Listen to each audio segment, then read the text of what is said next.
Hello, everyone, and welcome to the RunIowa podcast. This is episode 109. I'm Rob Lindquist. And I'm Dave Kading. And this is our first one of 2018. It is. Can you imagine that? We took a little break. It's okay Yes. to take a little break once in a while. It was. Well, when you're frozen. Exactly. Snow days and Snow everything days, else on cold top days. of it. So, we got a cool episode for you. We're going to review a couple documentaries, running documentaries, and we're going to talk with Kevin Lewis, formerly of the University of Iowa, one of those Hawkeye fellas. Yes. And then of the weeks. That sounds awesome. That sounds like our show. All right. Awesome. We'll be back right after this on Run Iowa.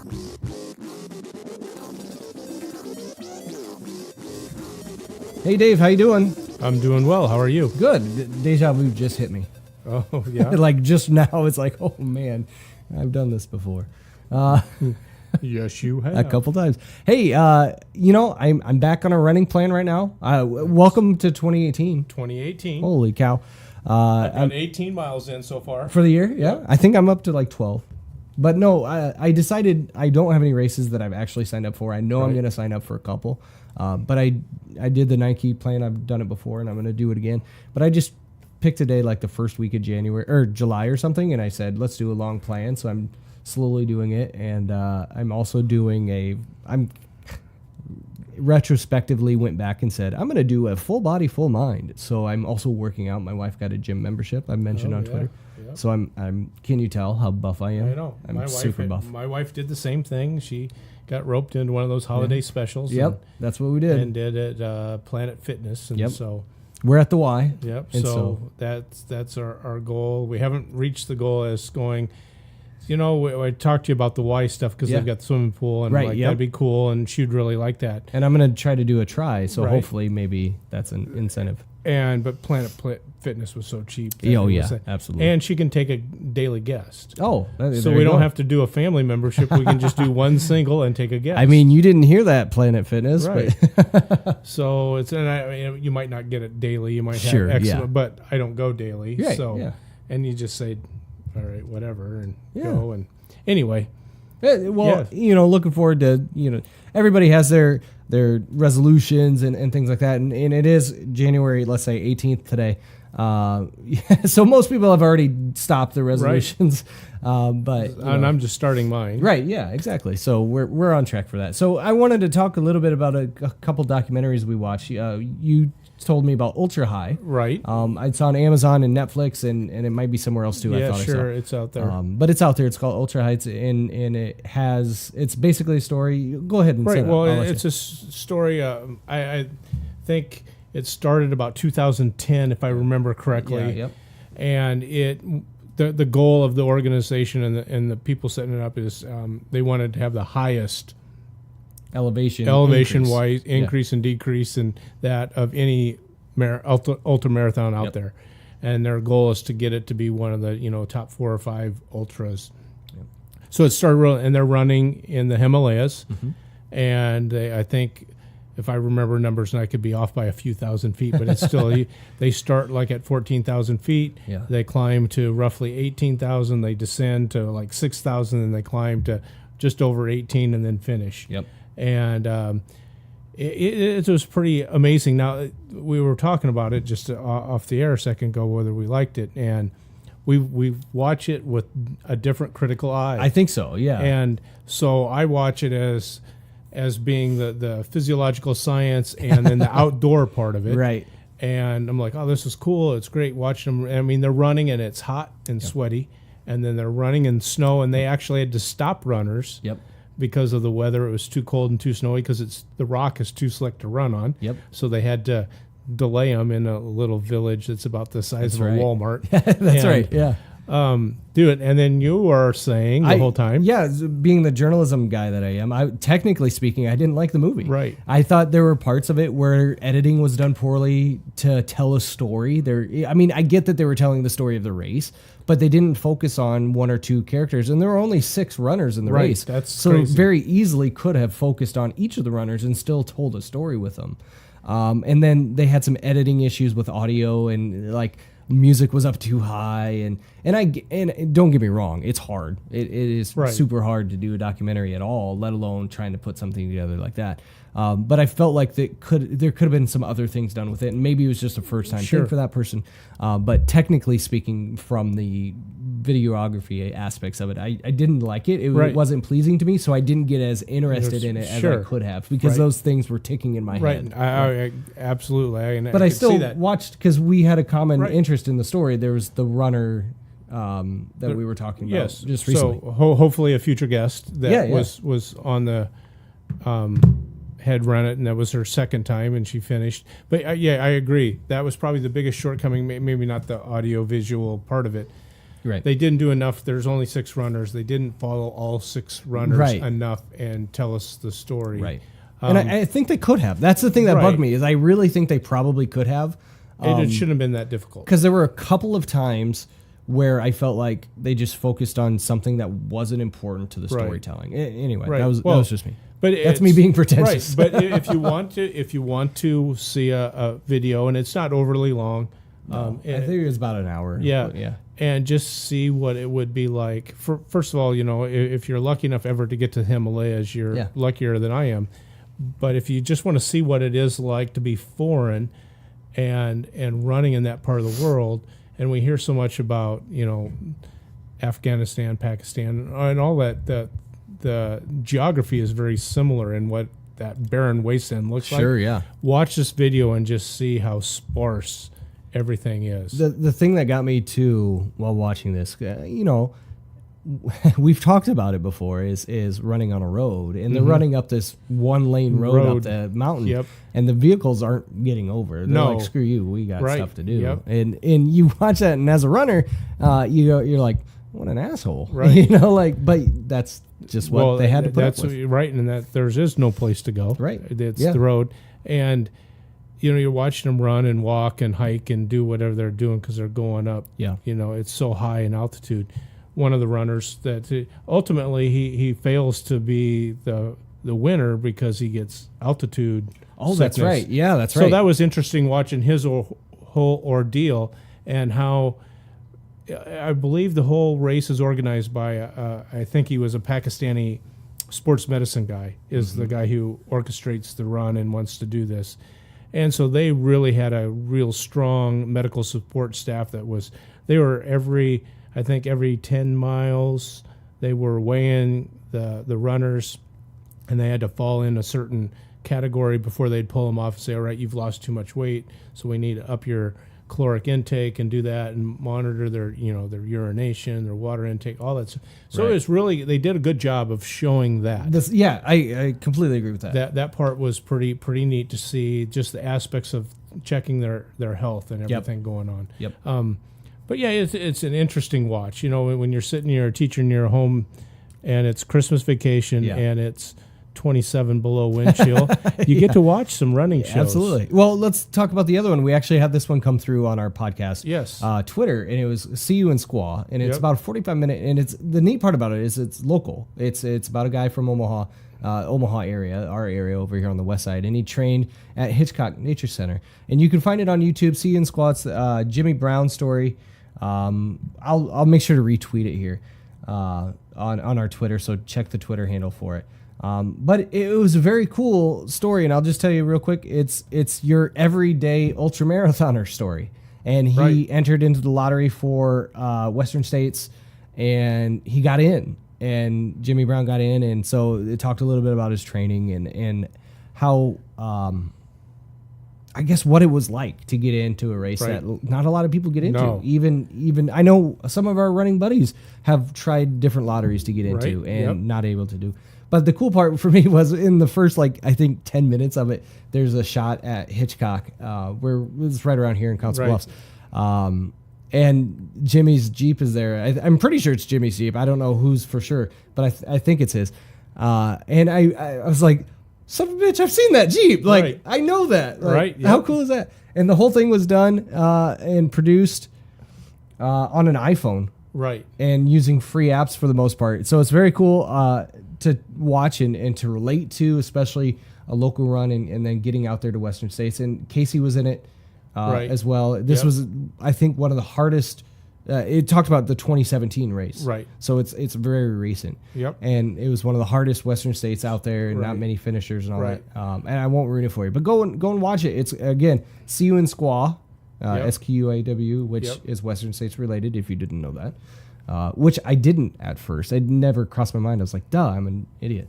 But go check it out. It's about 45 minutes long. It's on YouTube, and again, I'll retweet the link. Let us know what you think.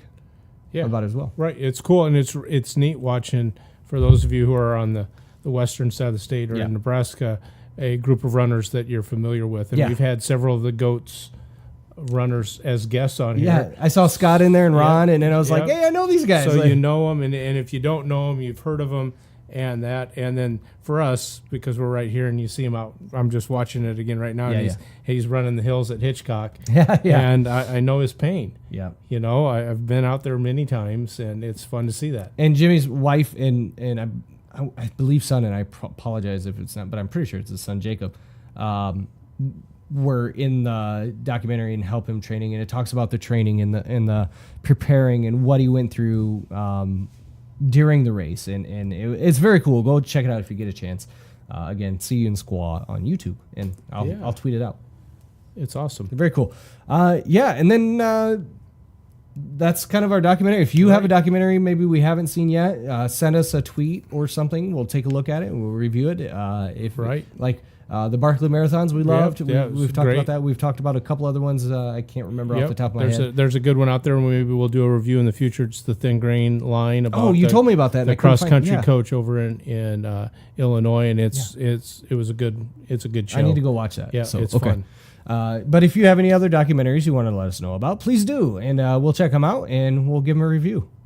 Awesome. Or we'll just watch it and tell you what we think. Yep. So I will say, as a journalism teacher, the Cuin Squaw one, when I saw that it was done with the iPhone, and I'm sitting here, our school is not a well-to-do school, right? But we have some equipment due to grants and things like that, and I'm sitting here, I could do a documentary, right? Like I should do a RunIowa documentary about something, but it's super hard work. I don't want to minimize what was done. But it was awesome, and just the tools are so cool. Yeah, absolutely. Right, that you can do this with just an iPhone. So we're going to take a break, but when we come back, we're going to talk to Kevin Lewis, and he is a former University of Iowa runner, currently with Team USA in Minnesota, Team USA Minnesota. Sorry, and we talk about all sorts of things with his running and his running career and what he's up to right now, and so we'll take our break. We'll come back right after this on RunIowa.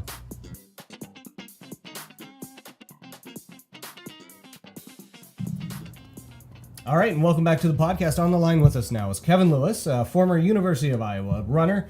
Kevin, how you doing today? I am pretty good. Pretty good. You're up in Minnesota right now, correct? Yep. Awesome. We were just talking. Dave and I were talking about the weather here. Is there much of a weather difference between the Minnesota and Iowa? I know people like to think there is, but sometimes there's not. Yeah, it seems there's more of a difference during the winter because there's a little bit less sunlight, whereas during the summer there's more sunlight up here, so then the temperature difference isn't quite as much. Gotcha. Even though it's further north. So typically I think it's about 8-degree difference during the winter. One of the things we've talked about on our show before is I ran Grandma's a couple years ago, and it was the hottest Grandma's on record, apparently. And I was like, come on, I was expecting, northern Minnesota to be a little bit colder, and it wasn't. And I was, oh, well, big deal. I had to suffer through it. But let's talk about your running a little bit. How'd you get started? You were highly recruited out of Ottumwa, Iowa, and ended up at the University of Iowa. Tell us a little bit about your backstory. Yeah, so got into running, I guess, during the gym class mile at elementary school. Oh, yeah. And then continued doing cross country and track through middle school, and then track season of my freshman year of high school, I think, is when I really kind of made the commitment and started running in the off season and not just during the season. Sure. And then just kept progressing, and until I was kind of one of the top guys in the state, and then got recruited to go to Iowa, and then just kept on going. Dave and I are both teachers here on the west side, so that puts you, what, about 2010, 11, graduated high school? Yep, graduated in 2011. 11, Yep. okay. Awesome. So when you made the transition from high school to college, what was that like? Was it a lot more work, or explain that a little bit? Well, initially, I was kept at the same mileage, but the workouts were a little faster than I had ever done in high school. Mm-hmm. Competition-wise was the main difference. You go from running against just other high school runners in Iowa to now you're running against every state's best runners across the country. Right. So, like state champion type level speed for 5K in Iowa. Now, if you're doing that for a full 10K, you're really still not that competitive. Like oh wow! there's a huge jump that you gotta make. That's crazy. Where when you're running at Iowa, what was the most difficult place that you ran? As in, just you had the most elite talent. Let's see here. Well, Big Ten championships. Sure. That we would go to every year. That's a really tough race. If you're able to win the Big Ten championships, then you're probably going to be going on and being an All-American, probably pretty high up in the All-American list. So that one is always competitive. And then for track, some of the tougher ones we'd go to is like the Stanford Invitational for early in the outdoor season, because that one for distance events brings a lot of the best runners across the country, because they want to get a NCAA regional qualifier out of the way at the beginning of the season, and they don't have to worry about running fast the rest of the season. Gotcha. You were an All-American. What made that season your best season? What really made you perform better than any other time you had? Probably a combination of a lot of things. Mm-hmm. I had my highest mileage that fall that I had ever done. Okay. I got up to 110 miles a week, and I had 6 consecutive weeks of at least 100 miles a week. Woo. So that was a huge base period there. Mm-hmm. And then I had already been running fairly high mileage for 4 years at that point. So just lots of years of fairly high. And then I guess my workouts were some of the faster ones that I had ever had, probably just because I was in better shape because of all the mileage, but still, I think it was just that consistency over a long period of time. Did diet help with that at all? Did what? Did like your dieting, like what you put into your body, fuel, that kind of stuff, did that help, or was your I was runner's actually metabolism? I was pretty terrible, I think, with the diet. Good, I still am. Yeah. Yeah, so nowadays I try to watch it a little bit more. I think I do a little bit better, but there's still room for improvement. But yeah, in college I definitely did not have a great diet, so that wasn't the reason for running fast. I think that in college I was doing the beer mile just without the mile. Right. And that hindered me a whole bunch. Yeah, I thought all college diets, regardless, were beer and pizza. Yes. Your transition then out of D1 athletics and into, I guess, the real world. How did you continue your running, and then now you're on Team USA for Minnesota? How did that come about? Yeah, so after my eligibility was up, I still had 1 semester of classes. Mm-hmm. So I was in Iowa City during the fall of, I guess, my first year kind of done running. And during that fall, I was still training with the Iowa cross-country team. Mm-hmm. And so things were going pretty well still. But then in January, I moved to West Des Moines and started a new job. Mm-hmm. And then I was training by myself, and that ended up being pretty tough. My mileage wasn't as high as it had normally been, and the workouts just weren't as good. There's no indoor track for me to work on, no training partners. Mm-hmm. And so I kind of had a 12-month period there where I'd say it was kind of half-assed training, I guess. Sure. Right. And so the race results definitely showed that. So I wasn't doing anything spectacular. But then I got the opportunity to go up to Team USA Minnesota. Last March I moved here. And within just a couple months of being there, 3 months, I was able to run a PR in the 10K. Oh, nice. That's awesome. And things have continued to progress from there. I'm horrible with math. That's why I'm a journalism teacher. But you're about what, 25-ish or something right now? Is that close? I'm 24 right now. 24. So the reason I bring that up is because you just said you PR'd just now at 24 years old. You know, and a lot of us, I don't want to say it like that, but a lot of runners that are kind of out there just running like Dave and I do, and we find races and things like that. I guess we still have room to improve if we can get there. Now, I'm not 24 anymore. But do you think that... I am times 2. There you go. Do you think that, you know, if people are able to put in the work and that sort of thing, they can still get out there and get some faster runs? Maybe not elite level running, but faster runs and that sort of thing? Oh, yeah. Yeah, I definitely think so. So I just got done running a half marathon over the weekend, and I looked up the average age of people that beat me, and the average age was 27.7 years old. So, and that's kind of what I see. I think your best distance running is done between the ages of like 26 to 31 years old. Right. Yeah, that's the cool part about running, I think, for anybody, but especially men, is that, yeah, you're not peaking as an 18, 19, 20-year-old. Right. That you get stronger, better as you get to that 30-year-old mark, and then it's all downhill from then.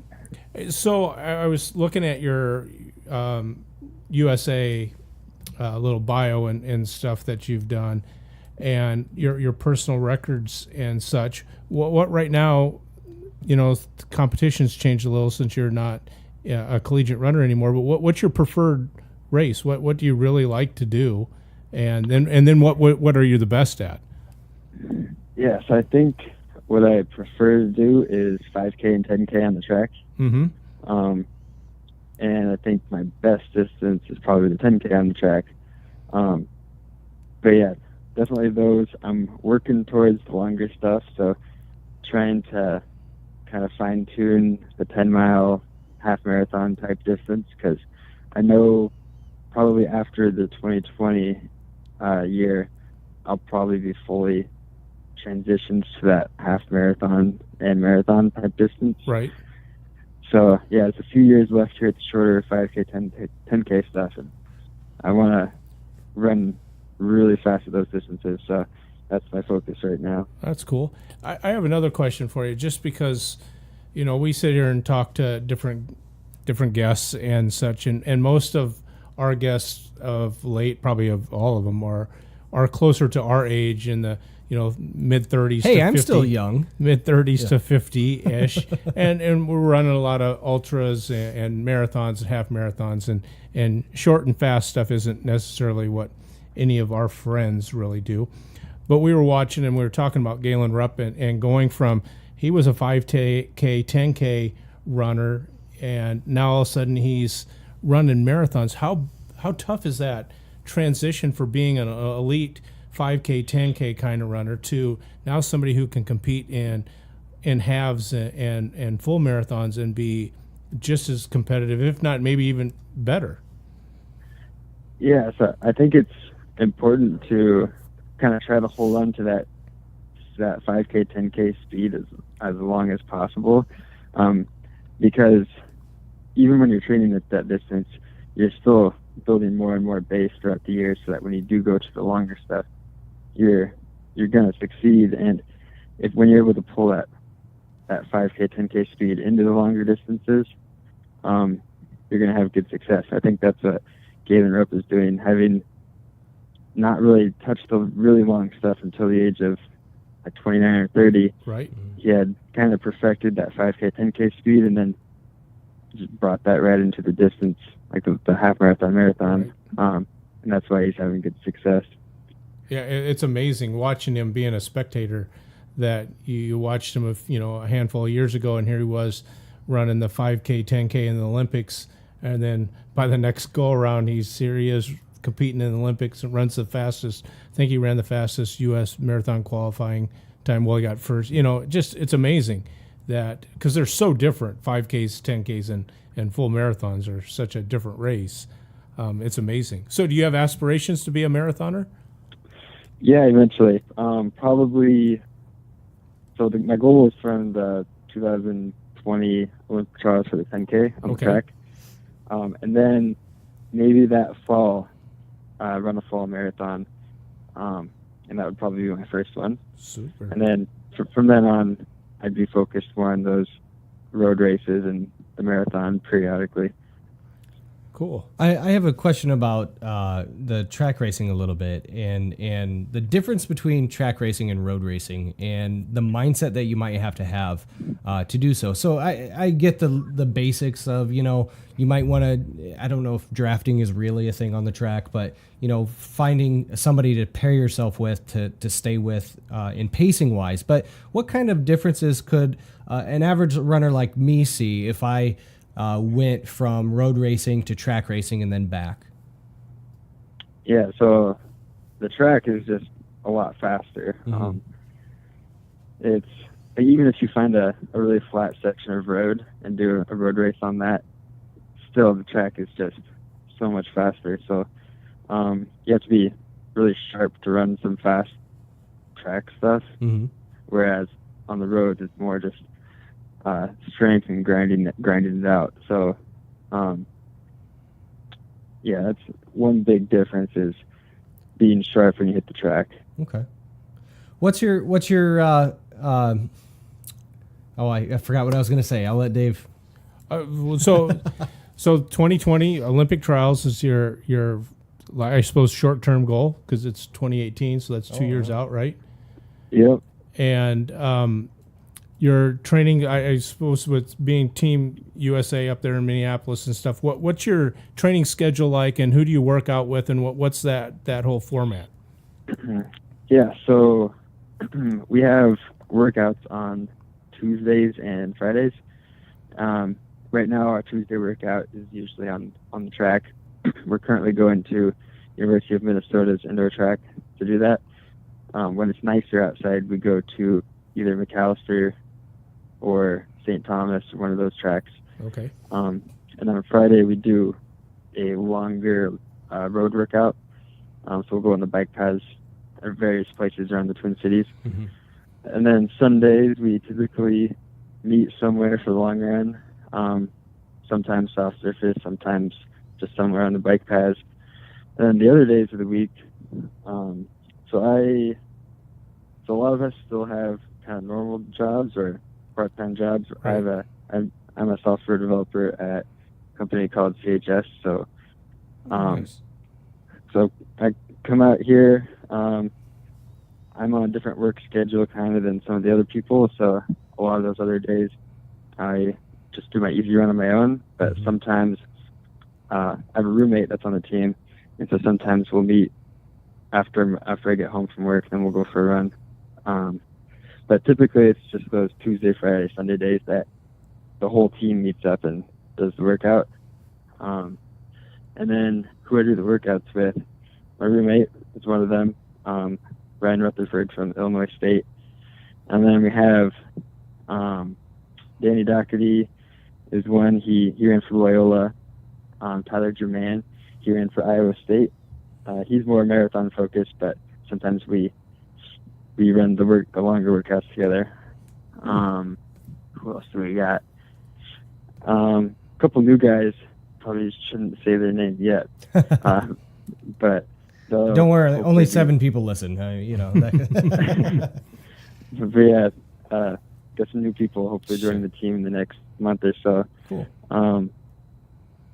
But yeah, that's kind of our workout schedule. That's cool. So is being on Team USA Minnesota, is that an invite type of thing that somebody contacted you, got hooked up with you, and then are they providing coaching, and what resources do they give you? Yep. Yeah, so there's like a board of, I don't know, board of directors what the word is, but there's a board that kind of votes on like people that apply and who they accept to be on the team.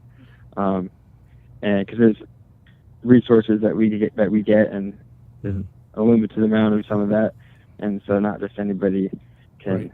So I wouldn't make it probably. Yeah, you have to submit your PRs and whatnot. There you go. But yeah, so yeah, you have to apply, and then the board will meet, and if there's spots available, you might get on. That's awesome. So one of the questions we like to ask as we wrap things up here is, and I'm going to give it to you in 2 parts here, so you can choose how to answer it. What is something while running you've seen that was just awesome or hilarious or so memorable for you can't forget it? And the other thing I want to add to that is, what has running really done for you? Like, how has it helped you overall in your life goals and that sort of thing? And you could choose either one or neither or both or however you want to do that. Yeah, I guess what's kind of a combination of the two. It's memorable, and what I've gotten from it is just all the places that I'm able to go for running. I was just at Houston over the weekend, and I probably wouldn't go to that city very often if it weren't for Houston Half Marathon. Sure. There's a lot of other places where there are great races and places that I maybe wouldn't go unless it was for running, and then all the people that I meet while I'm there. And the elite running community is pretty small. It's kind of the same people going to all these races. Sure. So you get to become friends with a lot of these people because you see them like once every couple of months, every year. So that's been pretty cool, just building these relationships and getting to see these places. Awesome. Well, we appreciate your time, Kevin. We know absolutely you're a busy guy, and if people want to get a hold of you on social media, can they do that through like Twitter or Facebook or anything? Yep. I'm on Facebook. Just find me on there. I use Instagram probably more so than Twitter. Oh, you're one of those young kids. Oh, man. Yeah, I'm one of those young kids. So, Instagram is Kevin.Iowa, so Kevin.Iowa. Perfect. Awesome. We appreciate it, Kevin. Have an awesome day. Yeah, and good luck. Thank you. Yeah.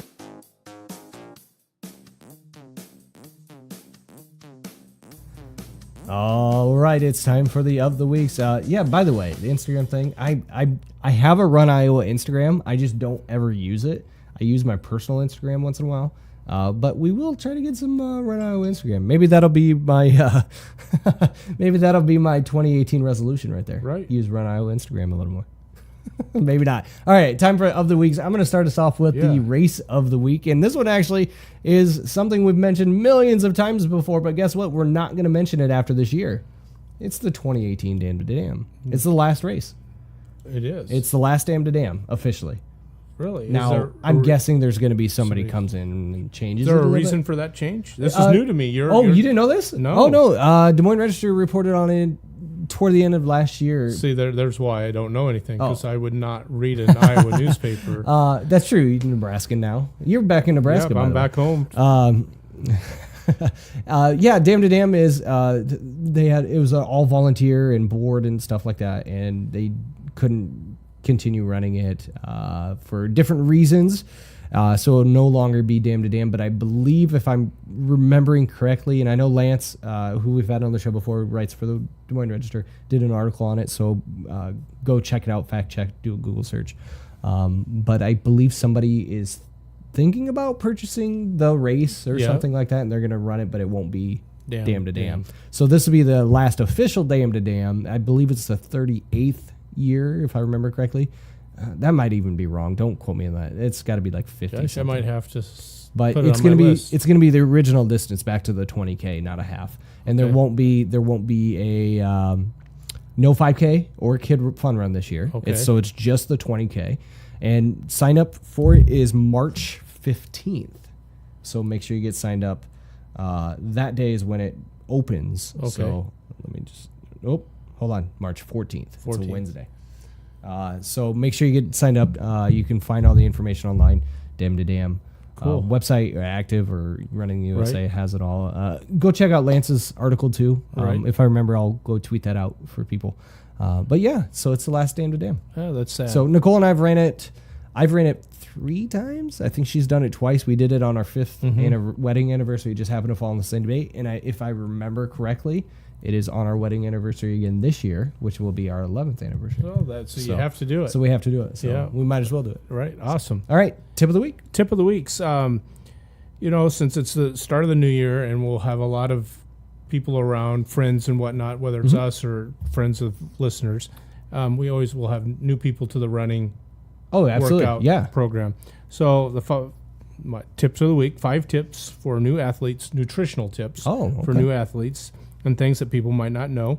Can I butt in real quick? Do you like how I said, great? You're being good. Okay, I'm sorry.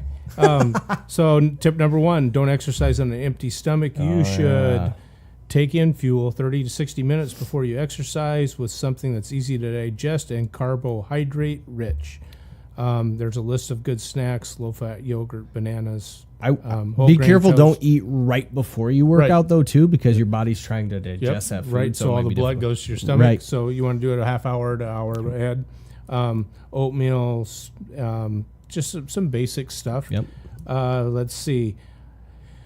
Pay attention to the toilet. So something we all do. Yes. So as you get better and start working out more, and the weather starts getting warmer, you want to make sure that you're monitoring, your urine and other stuff. Sure. Yeah. You got to pay attention to what you crap out and pee out. Runners, if you're a new runner listening and you haven't heard of this and you think we're being crude, one of the things that runners talk about probably more often than anything else is bodily functions. Yes. Yeah. What does your body do? It's like being back in preschool. Yeah, exactly. And I remember, I'm gonna interject again. Right. One of our first time, it was probably like 4 or 5 years ago. We were running with some of our friends. We kind of did some running after school, and I knew this person, but I didn't know this person until after we'd been on about 4 or 5 runs, and I'm like, oh yeah, we're going there with the poop and the pee stories and everything else, and it happens when you're running. No doubt, absolutely. The other ones, don't run on fumes. Yeah. You should expect to be when your mileage starts to increase and you're getting to longer runs, you should expect to feel tired. Absolutely. And maybe a little fatigued, but you shouldn't feel like you're completely deleted, totally out of gas, sore, hurt, beat up. Yeah. If that's the case, you're not following a proper nutritional plan.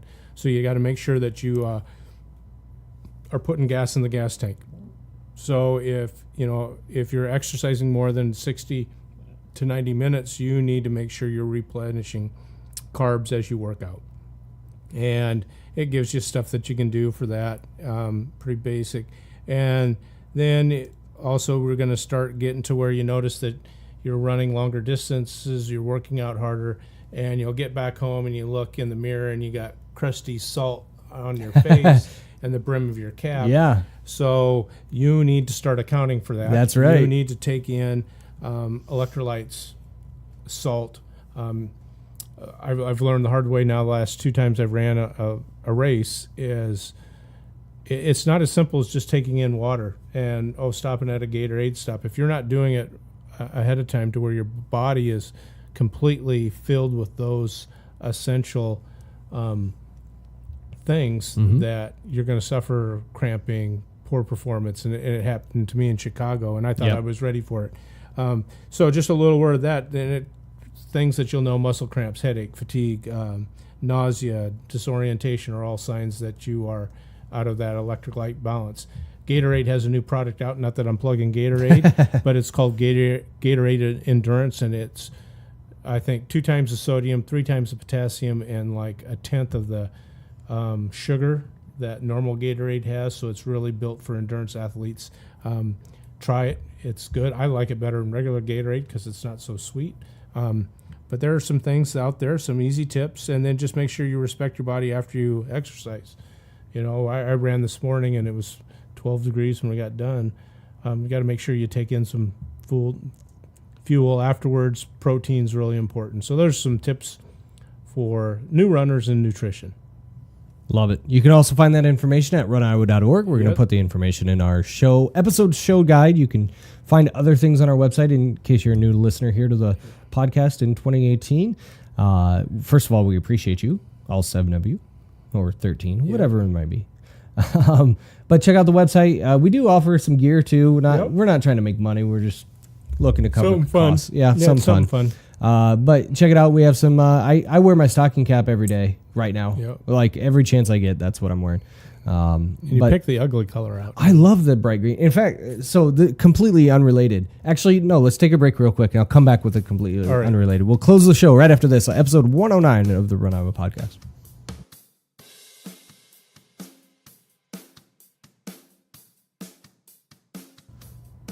All right, so without leaving you on a cliffhanger here, I want to tell you just real quick, my hat, my stocking cap that I bought through our website, through RunIowa, and yes, I did buy it, is the bright neon green. I like the bright neon green.